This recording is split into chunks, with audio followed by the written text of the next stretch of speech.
Good evening friends. आज आपण engineering सर्वेमधला plain table सर्वे हा चॅप्टर पाहणार आहोत, जो की खूप महत्त्वाचा आहे. आता प्लेन टेबल सर्वे म्हणजे काय, तर नावामध्येच आहे प्लेन टेबल सर्वेइंग, म्हणजे प्लेन टेबलचा यूज करून आपल्याला या ठिकाणी सर्वे करायचा आहे.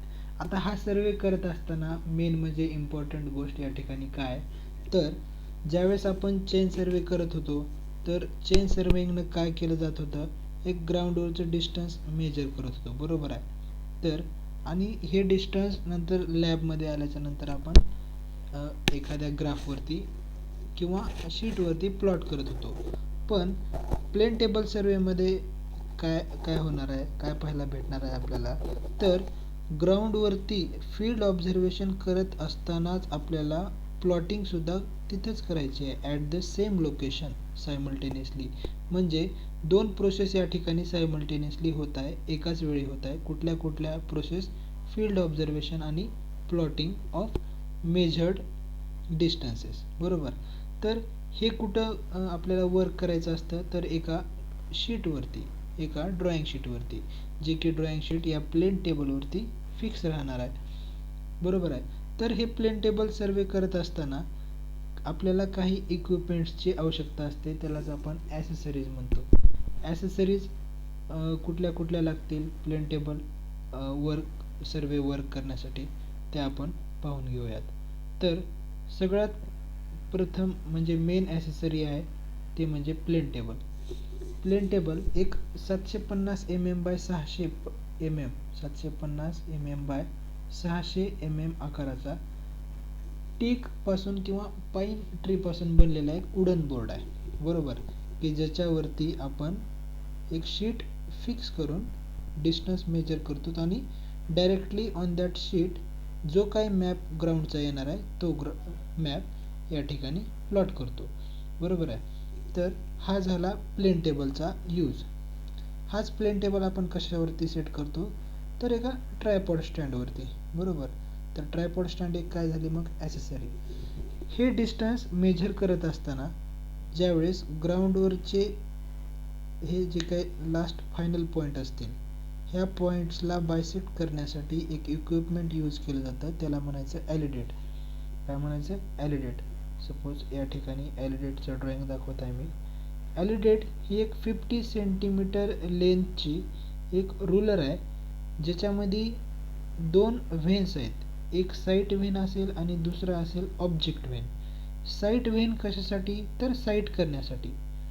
साईट कसं करतो आपण, बाय युजिंग आवर आय, डोळ्यामधून साईट करण्यासाठी हा असतो साईट व्हेन. आणि ज्या साईडला ऑब्जेक्ट पाहायला भेटणार आहे तो असतो ऑब्जेक्ट व्हेन. हा काय झाला, ऑब्जेक्ट व्हेन, की ज्याच्यामधून आपल्याला समोरील ऑब्जेक्ट, फॉर एक्झाम्पल एखादा रेंजिंग रॉड असेल किंवा एखादं ट्री असेल, त्याचं ऑब्झर्वेशन करता येईल. आणि त्याचं ऑब्झर्वेशन करून या ड्रॉइंग शीटवरती आपल्याला एक पॅरलल लाईन ड्रॉ करता येईल. पॅरलल कशाच्या, स्टेशनपासून रेंजिंग रॉडपर्यंत जी काही लाईन आहे ती सेम लाईन आपल्याला या प्लेन टेबलवरच्या ड्रॉइंग शीटवरती ड्रॉ करायची. आता ही पॅरलल लाईन आपण जी ड्रॉ करत आहोत from station to object on sheet, बरोबर आहे. ह्याच प्रोसेसला म्हणायचं पॅरलेलिझम. या प्रोसेसला काय म्हणायचं, पॅरलेलिझम. आता हे पॅरलेलिझम काय, तर it is the process of drawing line parallel on the sheet. ही कशाशी पॅरलल आहे, स्टेशनपासून ऑब्जेक्टपर्यंत. स्टेशनपासून ऑब्जेक्टपर्यंत जी काही डिस्टन्स आहे ग्राउंडवरचं, तेच डिस्टन्स पॅरलली ड्रॉइंग शीटवरती काढणे, याच प्रोसेसला म्हणायचं पॅरलेलिझम. आणि हे पॅरलेलिझम म्हणजे काय, तर प्लेन टेबल सर्वेचं प्रिन्सिपल आहे पॅरलेलिझम. आपल्याला चेनिंगचं प्रिन्सिपल माहिती आहे. चेनिंगचं प्रिन्सिपल काय, ट्रँग्युलेशन. त्याच पद्धतीनं प्लेन टेबलचं एक प्रिन्सिपल आहे पॅरलेलिझम, म्हणजे lines drawn parallel on sheet which is equal to from the centre of station to object, बरोबर आहे. तर हे प्रिन्सिपल आहे प्लेन टेबल सर्वेचं. तर आता आपण पाहूयात, हे प्रोसेस करत असताना कुठल्या कुठल्या स्टेजेस येणार आहेत, बरोबर. तर सगळ्यात अगोदर आपल्याला प्लेन टेबलचं करावं लागेल, सेंटरिंग करावं लागेल. आता अजून काही इक्विपमेंट्स आहेत, ॲसेसरीज आहेत. त्यापैकी एक ॲसेसरी म्हणजे यू फोर्क. यू फोर्कचा उपयोग करून आपल्याला प्लेन टेबलची सेंटरिंग करता येते, बरोबर. हे जे टिप आहे ते ड्रॉइंग शीटवरती ठेवलं जातं, फर्स्ट एंड. आणि जे नेक्स्ट एंड असेल, हे एंड आपण ग्राउंडवरती टच करतो. म्हणजे ड्रॉइंग शीटवरचं सेंटर, हे जे ग्राउंडवरचं सेंटर आहे तेच सेंटर आपल्याला कुठं प्लॉट करता येईल, या ठिकाणी ग्राउंडवरती, with the help of you fork. Next equipment आहे स्पिरिट लेवल. स्पिरिट लेवलचा उपयोग प्लेन टेबलची लेवलिंग चेक करण्यासाठी केला जातो. तर हे काही ॲसेसरीज आहेत जे की एक्झाममध्ये पण याचा यूज विचारला जाऊ शकतो. आता नेक्स्ट आहे प्लेन टेबलचं सेटिंग कसं करायचं. तर प्लेन टेबल सेट करण्यासाठी काही टेम्पररी ॲडजस्टमेंट आहेत. त्यापैकी लेवलिंग, सेंटरिंग, ओरिएंटेशन आणि शेवटी असेल ऑब्झर्वेशन किंवा बायसेक्टिंग. आता लेवलिंग म्हणजे काय, प्लेन टेबल आपण जेव्हा सेट करतो त्यावेळेस सेट झाल्याच्या नंतर आपल्याला लेवलिंग करायची. मी आताच म्हटलं लेवलिंग कशाच्या सहाय्याने केली जाते, तर स्पिरिट लेवल. तर स्पिरिट लेवल काय करणार आपण, प्लेन टेबलच्या कमीत कमी 3 कॉर्नरवरती स्पिरिट लेवल ठेवून आपण त्याची लेवलिंग चेक करू शकतो. त्यानंतर सेंटरिंग करण्यासाठी कुठलं इक्विपमेंट आहे, तर यू फोर्कच्या सहाय्याने प्लेन टेबलची सेंटरिंग केली जाते. परत ओरिएंटेशन म्हणजे काय बघा. आता ओरिएंटेशन ही एक मेथड आहे. या मेथडमध्ये प्लेन टेबलला शिफ्ट करण्याची मेथड म्हणजे ओरिएंटेशन. पण कसं, parallel to previous position. Orientation म्हणजे काय, it is the process of putting plane table into some fixed direction so that line representing certain direction on plane parallel to the direction on the ground. म्हणजे previous स्टेशनला parallel ठेवण्याची जी काही method आहे ती method म्हणजे orientation आहे. आता ही parallel कसं ठेवणार आहेत, तर ते पॅरलल ठेवण्यासाठी 2 मेथड आहेत. एक म्हणजे युजिंग ट्रफ कंपास आणि दुसरी म्हणजे आहे मेथड ऑफ बायसेक्टिंग. आता या ट्रफ कंपास मध्ये ही मेथड लेस ॲक्युरेट आहे, कारण याच्यामध्ये कशाचा यूज होणार आहे, ट्रफ कंपासचा, बरोबर आहे. आणि ट्रफ कंपास म्हटलं की काय आलं, त्या ठिकाणी मॅग्नेटिक निडल आली. आणि मॅग्नेटिक निडल आली म्हणजे कुठल्या प्रकारच्या एरर्स येऊ शकतात तिथं, तर त्या ठिकाणी लोकल अट्रॅक्शन येऊ शकतं आणि त्यामुळं त्याच्यामध्ये असणारी जी काही निडल आहे ते डिफ्लेक्ट होऊ शकते आणि थोडीशी व्हॅरी होऊ शकते.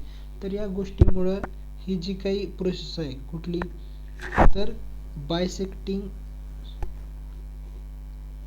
बाय ट्रफ कंपास किंवा युजिंग बाय ट्रफ कंपास ही मेथड काय असणार आहे, तर लेस ॲक्युरेट असणार आहे. आता सेम जर आपण ओरिएंटेशन केलं by using back sighting method. Next कुठली मेथड आहे ओरिएंटेशनची, तर ती आहे बॅक साइटिंग मेथड. या बॅक साइटिंग मेथडचा यूज करून आपण काय करू शकतो, साइट करू शकतो किंवा ओरिएंटेशन करू शकतो. तर ओरिएंटेशन करत आहे म्हणजे नेक्स्ट प्लेन टेबल पहिल्याच प्लेन टेबलला पॅरलल ठेवत आहे. आता सपोज प्लेन टेबल ए स्टेशनला ठेवलेला आहे, नंतर जर बी स्टेशनला शिफ्ट करायचं असेल तर मला ह्याच्याशीच पॅरलल इथं शिफ्ट करावं लागेल. म्हणजे या 2 लाईन पॅरललच आल्या पाहिजेत, बरोबर आहे. नेक्स्टला शिफ्ट करायचं असेल तर ह्या लाईनशी ही लाईन तर पॅरलल आली पाहिजे. म्हणजे ही प्रोसेस कुठली झाली, तर ओरिएंटेशनची प्रोसेस या मेथडला म्हणतात, to shift plane table parallel to previous one.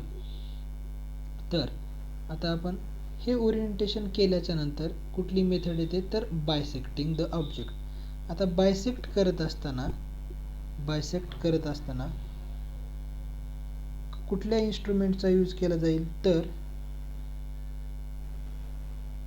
ॲलिडेटचा या ठिकाणी आपण यूज करून बायसेट करतो आणि परत बायसेट केल्याच्या नंतर ग्राउंडवरचं जे काही डिस्टन्स असेल, ग्राउंडवरचं जे काही डिस्टन्स असेल, suppose from centre to object 10 metre distance आपण मेजर केलेला आहे आणि ते सेम 10 मीटर आपल्याला जर ड्रॉइंग शीटवरती प्लॉट करायचं असेल तर आपण by using a suitable scale 1:100 आपण प्लॉट करू शकतो 1 सेंटीमीटर, राईट.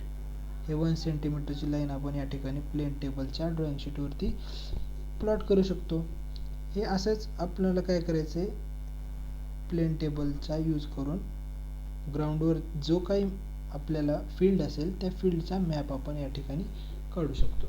तर ही एक बेसिक मेथड आहे ज्याच्यामध्ये की प्लेन टेबलचा यूज करून आपण एक ग्राउंडवरचं जे काही फील्ड असेल ते ड्रॉइंग शीटवरती उतरवू शकतो, बरोबर आहे. तर आता आपण हे प्लेन टेबलच्या काही मेथड्स आहेत त्या आपण पाहणार आहोत. म्हणजे ज्याचा कुठली मेथड कुठल्या फील्डवरती किंवा कुठल्या कंडिशनमध्ये यूज केली जाऊ शकते ते आज आपण इथं पाहणार आहोत. तर सगळ्यात फर्स्ट मेथड आहे ती म्हणजे रेडिएशन. आता रेडिएशन म्हणजे काय, ज्या वेळेस रेडिएशन म्हणजे एका सिंगल पॉईंटवरून number of objects in different direction bisect करणे. आता suppose A is a station and from that A station number of points are bisected and drawn on the sheet with suitable scale. आता ही method करायची म्हटल्यानंतर ह्या एका point पासून हे जे काही पॉइंट्स आहेत P, Q, R आणि S हे कसे असले पाहिजेत तर विजिबल असले पाहिजेत. म्हणजे या ठिकाणी ग्राउंड पण जर लहान असेल तर कुठली मेथड यूज केली जाईल या ठिकाणी तर रेडिएशन मेथड या ठिकाणी आपण यूज करू शकतो की ज्याच्यामध्ये जवळपासचे जे काही ऑब्जेक्ट आहेत त्या सर्व ऑब्जेक्ट्सचं डिटेलिंग आपल्याला करता येईल. कुठल्या मेथडमध्ये तर रेडिएशन मेथडमध्ये. बघा, in this method ray is drawn from the instrument कुठं आहे, या ठिकाणी इन्स्ट्रुमेंट आहे स्टेशन, टुवर्ड्स द पॉईंट म्हणजे हे डायरेक्शन टुवर्ड्स द पॉईंट है ना. आणि नंतर काय, the distance is measured between the instrument station and object point, right. And the point is located plotting to scale on the sheet. आणि याचाच use करून आपण काय केलं आहे, या ड्रॉइंग शीटवरती सुटेबल स्केलनं हे पॉईंट प्लॉट केलेत. आणि फायनली हे पॉईंट आपण काय करणार नंतर जॉईन करणार. जॉईन केल्याच्या नंतर एक आपल्याला या पद्धतीचा ग्राफ भेटेल. हा ग्राफ म्हणजेच काय, मॅप आहे जो की फील्डवरील ऑब्झर्वेशन आपण लक्षात घेऊन ड्रॉ केलेला आहे, राईट. तर ही मेथड आहे रेडिएशनची. ही कुठली मेथड आहे, रेडिएशन, राईट. तर नेक्स्ट मेथड आपण पाहणार आहोत. नेक्स्ट मेथड आहे इंटरसेक्शन. आता हे इंटरसेक्शन कुठे वापरतात बघा. Intersection method is used when there is some obstruction like river. समजा एक रिव्हर फ्लो होत आहे आणि रिव्हरच्या पलीकडचा पॉईंट सपोज P आपल्याला जर नोट डाऊन करायचं असेल किंवा ड्रॉइंग शीटवरती दाखवायचं असेल किंवा त्याचं मेजरमेंट इथल्या डिस्टन्सपासून किती असेल, या डिस्टन्सपासून या लोकेशनपासून किती असेल ते जर ड्रॉ करायचं असेल तर आपण कुठली मेथड यूज करतो, इंटरसेक्शन मेथड. आता बघा, intersection is used when distance between point and instrument station is either too large. आता हे खूप लार्ज डिस्टन्स आहे or cannot be measured आणि मेजरही करता येऊ शकत नाही. कशामुळं, ड्यू टू फील्ड कंडिशन. आता या ठिकाणी फील्ड कंडिशन कुठली आलेली आहे तर एक ऑब्स्ट्रक्शन आलेलं आहे ॲज लाईक रिव्हर. किंवा सपोज या ठिकाणी व्हॅली जरी असते तर आपण काय कुठली मेथड यूज केली असती, मेथड ऑफ इंटरसेक्शन, राईट. आणि याच्यामध्ये आपण काय करतो, the location of object is determined by sighting at the object from plane table station. म्हणजे आपल्याला रिव्हरच्या या साईडला किती प्लेन टेबलचे स्टेशन घ्यावं लागतील तर 2 प्लेन टेबलचे स्टेशन घ्यावे लागतील. सपोज या ठिकाणी पॉईंट ए, या ठिकाणी पॉईंट सपोज हा ए पॉईंट आहे ए पॉईंट. इथून काय करणार मी, पीला बायसेक्ट करणार आणि या ठिकाणच्या बी पॉईंटला सुद्धा बायसेक्ट करणार. नंतर ए पासून प्लेन टेबल शिफ्ट झाल्याच्या नंतर I have to bisect from B to P. B to P bisect केल्यानंतर काय भेटणार, हे भेटणार. सपोज हेच आपण कुठं ड्रॉ करतोय, या ड्रॉइंग शीटवरती.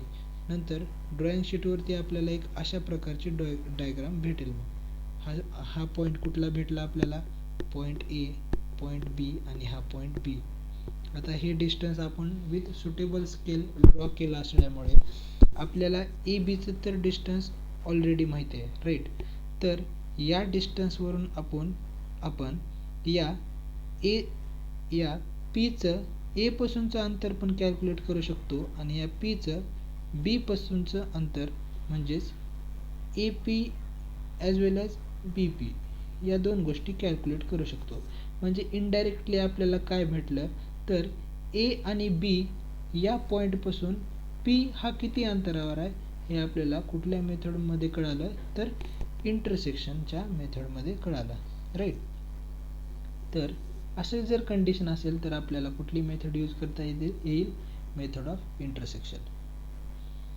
तर नेक्स्ट आता आपण पाहणार आहोत मेथड ऑफ ट्रॅव्हर्सिंग आणि मेथड ऑफ रिसेक्शन. आता मेथड ऑफ ट्रॅव्हर्सिंग म्हणजे काय बघा.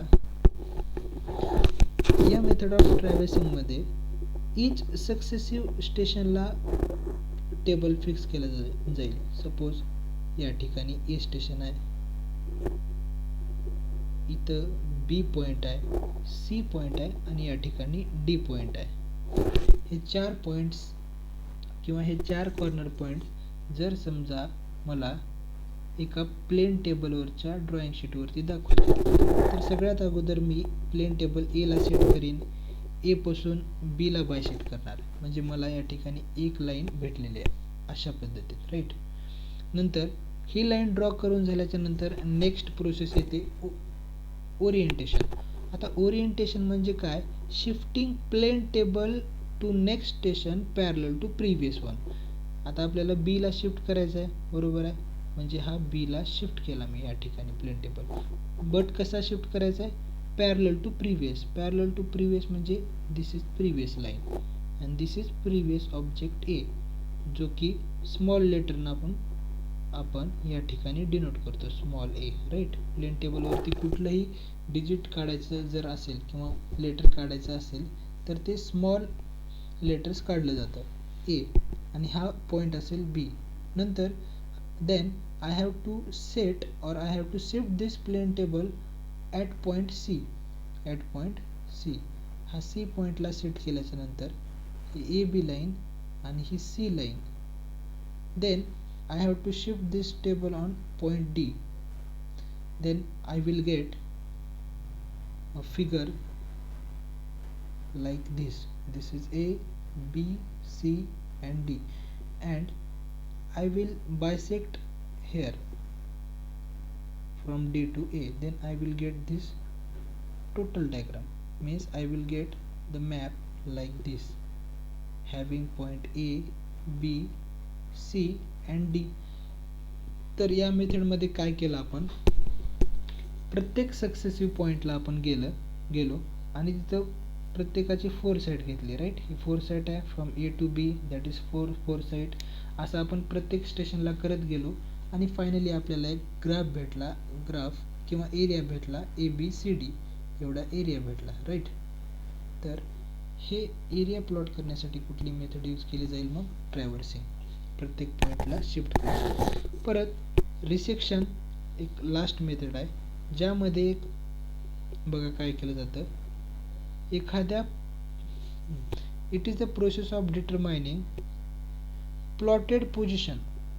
कसली position, plotted position of station occupied by the plane table. म्हणजे प्लेन टेबलने ऑक्युपाय केलेली प्लॉटेड पोझिशन डिटरमाइन करण्यासाठी रिसेक्शनचा यूज केला जातो, राईट. देन तर या मेथड प्लेन टेबलच्या आहेत. या 4 मेथड महत्त्वाच्या आहेत, पाहून घ्या. नेक्स्ट आता हे रिसेक्शनमध्ये 2 पॉईंट प्रॉब्लेम आणि 3 पॉईंट प्रॉब्लेम या दोन मेथड आहेत. आता 3 पॉईंट प्रॉब्लेम म्हणजे काय, तर 3 ठिकाणाहून this problem basically consist of orienting the plane table occupied by it after sighting towards 3 station. म्हणजे या ठिकाणी 3 स्टेशनची गरज असते. 2 पॉईंट प्रॉब्लेममध्ये आपण 2 स्टेशनचा यूज करून एखादा पॉईंट फाइंड आउट करू शकतो. आता याच्या काही मेथड आहेत, मेकॅनिकल मेथड, ग्राफिकल मेथड आणि लेहमन्स मेथड. या 3 मेथडच्या यूज करून 3 पॉईंट प्रॉब्लेमनुसार रिसेक्शन मेथड कॅरी आउट केली जाते, बरोबर. Then now we are going to see advantages and disadvantages of plane table surveying. आता ॲडव्हान्टेजेस म्हणजे काय बघा, तर ही मेथड कशासाठी यूज केली जाते आपण, तर या मेथडमध्ये plan is drawn by outdoor, बरोबर आहे. बाहेरच आपण काय करतो, प्लॅन काढतो, म्हणजे बाहेरच फील्डचं ऑब्झर्वेशन केलं जातं आणि बाहेरच म्हणजे फील्डवरतीच त्याचा लगेच डायरेक्टली प्लॅन काढला जातो, राईट. म्हणजे ही एक मेथड जरी फास्ट असली तर ही मेथड यूज केली जाते फॉर रफ वर्क. मेथड जरी फास्ट असली तरी रफ वर्कसाठी यूज केली जाते. तर ह्याचा ॲडव्हान्टेजेस काय, फील्ड ऑब्झर्वेशन करत करत प्लॅन ड्रॉ करू शकतो आपण. Next, surveyor can compare plotted work with actual features. ग्राउंडवरती जे काही फीचर्स आहेत ते फीचर्स डिरेक्टली कशावरती ड्रॉ करू शकतो किंवा कशाशी रिलेट करू शकतो, तर प्लॅनशी रिलेट करू शकतो. आता बघा, irregular objects may be represented accurately. Irregular objects represent करता येतात. त्यानंतर notes of measurement are seldom required and possibility of mistake in booking is eliminated. म्हणजे possibility of mistake in booking, या ठिकाणी कुठल्याही प्रकारचं फील्ड बुक नसल्यामुळं एररचा प्रश्नच येत नाही, बरोबर. म्हणजे field book in this method, know field book. Know field book म्हणजेच काय, आपण फील्डवरच काय करत आहोत, मेजरमेंट घेत आहोत आणि लगेच त्याचा प्लॅन ड्रॉ करत आहोत. म्हणजे इथं फील्ड बुकची गरज नसल्यामुळं एररचा प्रश्नच येत नाही फील्ड बुकमध्ये नोट डाऊन करण्याचा. त्यानंतर ही मेथड मॅग्नेटिक एरियामध्ये सुटेबल आहे, कारण या ठिकाणी कुठल्याही प्रकारचं मॅग्नेटिक इक्विपमेंट यूज करत नाही आपण. एका ठिकाणी करतो ओरिएंटेशनमध्ये. ओरिएंटेशनमध्ये 2 प्रकार आहेत, बाय युजिंग ट्रफ कंपास आणि by using back sighting method. तर आपण बॅक साइटिंग मेथड जर यूज केली तर त्या मेथडमध्ये कसल्याही प्रकारचं लोकल अट्रॅक्शन किंवा मॅग्नेटिक इफेक्ट येणार नाहीत. ट्रफ कंपासमध्ये येऊ शकतात काही प्रमाणात. तर नेक्स्ट ॲडव्हान्टेज बघा, इट इज सिम्पल, बरोबर आहे. सिम्पल मेथड आहे, सिम्पल आणि चीप मेथड आहे ॲज कम्पेअर टू थिओडोलाइट, बरोबर आहे. थिओडोलाइटमध्ये खूप, आता हे इन्स्ट्रुमेंटच खूप काय असणार आहे, कॉस्टली असणार आहे, चीपर म्हणता येणार नाही. म्हणून प्लेन टेबल सर्वे हे चीपर आहे कशापेक्षा, थिओडोलाइटपेक्षा. नंतर then so these are the advantages of plane table surveying. आता डिसॲडव्हान्टेजेस काय असतील, तर याच्यामध्ये कुठल्याही प्रकारचे आपण मेजरमेंट नोट डाऊन करत नाही, डिरेक्टली आपण काय करतो, मॅप ड्रॉ करतो, बरोबर आहे. ऑब्झर्वेशन करून मॅप ड्रॉ करतो. आता बघा, since notes of measurements are not required, it is great inconvenience if the map is required to be reproduced to some different scale. समजा आपल्याला मॅपचं स्केल वाढवायचं असेल तर हे वाढवता येणार नाही, कारण आपण डायरेक्टली काय केलेलं आहे, ऑलरेडी मॅप प्लॉट केला आहे. म्हणजे याच्यामध्ये एकदा मॅप काढल्याच्या नंतर त्याच्यामध्ये चेंजेस करता येणार नाहीत. देन हा प्लेन टेबल ॲक्युरेट कामासाठी यूज करत नाहीत, म्हणजे फक्त रफ वर्कसाठी हा प्लेन टेबलचा यूज होतो. हे काय झालं, या प्लेन टेबल सर्वेचं डिसॲडव्हान्टेज झालं. नंतर वेट क्लायमेटमध्ये यूज करत नाही आपण. पाऊस जर आला तर प्लेन टेबल भिजण्याचे चान्सेस आहेत, त्यावर असणारे ड्रॉईंग शीटसुद्धा खराब होऊ शकते. आणि आपले जे काही मेजरमेंट्स आहेत ते डिस्ट्रॉय होऊ शकतात. त्यामुळं प्लेन टेबल हे वेट क्लायमेटमध्ये किंवा रेनी सीझनमध्ये यूज करता येणार नाही. त्याच्यानंतर ड्यू टू हेवीनेस, आता हे इन्स्ट्रुमेंट कसं आहे, हेवी आहे आणि then it is inconvenient to transport करण्यासाठी थोडंसं इनकन्व्हिनियंट आहे हेवी असल्यामुळे, राईट. तर हा काय असेल त्याचा डिसॲडव्हान्टेज असेल. आणि त्याच्यामध्ये नंबर ऑफ ॲसेसरीज असल्यामुळे ते लॉस्ट होण्याचे चान्सेस जास्त असतात. काय ॲसेसरीज कुठल्या कुठल्या आहेत प्लेन टेबल सर्वेमध्ये? First accessory plane table, then alidade, trough compass, spirit level आणि कुठला U4. या 5 ते 6 ॲसेसरीज आहेत. ह्या नंबर ऑफ ॲसेसरीज असल्यामुळं काय होण्याचे चान्सेस आहेत, ह्याच्यापैकी काही ॲसेसरीज लॉस्ट होण्याचे चान्सेस आहेत. तर हा होता प्लेन टेबल चॅप्टर. खूप लहान चॅप्टर असल्यामुळे या चॅप्टरवरील क्वेश्चन खूप कमी क्वेश्चन तयार होतात आणि प्रत्येक परीक्षेत याच्यावरती क्वेश्चन विचारला जाऊ शकतो. आय होप तुम्हाला चॅप्टर समजला असेल. थँक्यू.